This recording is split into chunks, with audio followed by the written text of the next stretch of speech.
গেদা গনে গেদার তোর এক বোঝা ঘাস কাট পারতি হাট যা গরুর ঘাস নাই গেদা তোর বাপে গেলে গরুর ঘাস কাট পারবো হয়ে গেছে যা কলে না কলে তোর বাপে গাল পারবো আমি ঘাস কাটাম না। কো গেদা কো ঘাস কাটছে হাড়া দিন ধরে তো গরু না খাইছে দশ না আমি গরুর ঘাস কাট পার কইতে তার শালায় বাকছে এই গেদা কোনে যে ঘুরে হাড়াটা দিন টই টই করে করেন যে এক বোঝা ঘাস কাটে নি আয় দে কাছি দে জানি আমি আজকে আমারই ঘাস কাট নাকবো আর শালায় বাত্তালি শালা কোষ আজকে শালার বাত্তে ভাত নাই মা কইডিও পাই গেছে এখন তুলা না এখন তোমরা কি মা কই তুলতে যাও আমিও তুলে আলাম মা কই পাকছে 2-3 দিন পরে আমিও তুলবো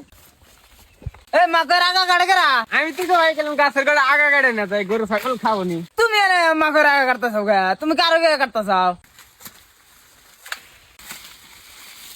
বাবা আবার কইছিল বলে টাটার বল তুমি এখনই যাও তোমার এখন আবার কইছি হারা বেলা তুমি কার গন্ডার তলে আছিলা শালা বাপটারে খাড়াইলি গাদার খাটনি। আগর তো কুছ কা জরান তো দাস নাই না কাজ দাস না মানে ধরি বিজা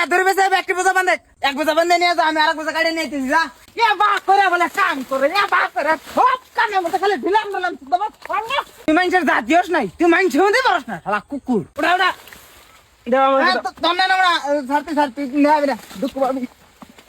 আইজা কাছেটা নিয়ে আই যাইতে গেলা হ্যাঁ কোন লোক আছে? ওই যে আমরা কাছে এক বোঝা ঘাস এক বেলাই শেষ হয়ে যায় এ গেদির মা এ বাজুর ছুটতে বাজুর ধর এটা ঘাস নিয়ে আইছে এই কুত্তরি ছাগলে দাও আর কুত্তরি গরু নিয়ে দাও